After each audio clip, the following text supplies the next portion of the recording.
কারণটা কি? কি কারণে আপনারা নীরব ছিলেন? এইখানে কোনো নীরব ছিল না। আমরা কেন নীরব ছিলাম? মানে ইনকিলাব মঞ্চ, ইনকিলাব মঞ্চের জায়গা থেকে এবং সেই প্রোগ্রামেও বলেছি যে শহীদ ওসমান হাদির হত্যার বিচার হওয়াটা অত্যন্ত দরকার।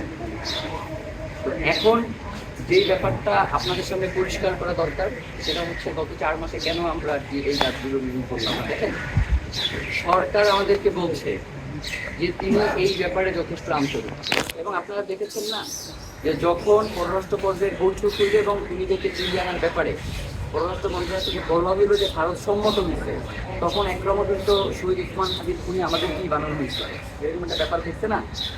এবং আমরা কেন পৌঁছে দিতে দেরি করলাম এইটা নিয়ে আমাদেরকে বিভিন্নভাবে ই করা হয়েছে। আপনারা জানেন যেই দিন এই ঘটনা ঘটছে ওই দিন আমরা রাজনীতি করছে শহীদ ওসমান হাদির এই ব্যাপারটা নিয়ে আমরা একটা আন্দোলনের ভিতরে ছিলাম।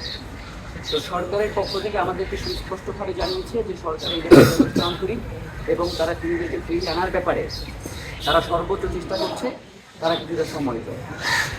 এখন আমাদের কাছে যদি সরকার এই ধরনের বার্তা পৌঁছায় সেই ক্ষেত্রেও আমাদের এর বাইরে করণীয় কি আছে? আমরা সরকারকে এই ব্যাপারে সময় নিয়েছিলাম, কিন্তু সরকার যে পররাষ্ট্র মন্ত্রণালয়ের কথা বলছে বা পররাষ্ট্র পর্যায়ে বৈঠকের কথা বলছে, আমরা দেখছি যে ভারতের সেই পররাষ্ট্র পর্যায়ে থেকে এই খুনির সাথে প্রত্যক্ষ জড়িত থাকার সংকট আমরা গতকাল পেয়েছি, যার কারণে আজকে আমরা এখানে ধরেন একরকমের সরকারকেও মনে করছি যে রাষ্ট্রের কুশীলভরাও এর সাথে জড়িত থাকতে পারে, সেই জায়গা থেকে আমাদের এইখানে আসা, যে বাইরে অন্য কোনো কারণে মানে আমরা প্রত্যেকটা ইস্যুতে শহীদ ওসমান হাদির এই হত্যার বিচার নিয়ে কথা বলিনি এমন কোনো নাই। এবং গত 4 মাসে অন্তত আমরা 30-এর অধিক প্রোগ্রাম করেছি এবং প্রত্যেকটা প্রোগ্রামে শহীদ ওসমান হাদির এই হত্যার ব্যাপারে আমরা জোরালো আলাপ করেছি।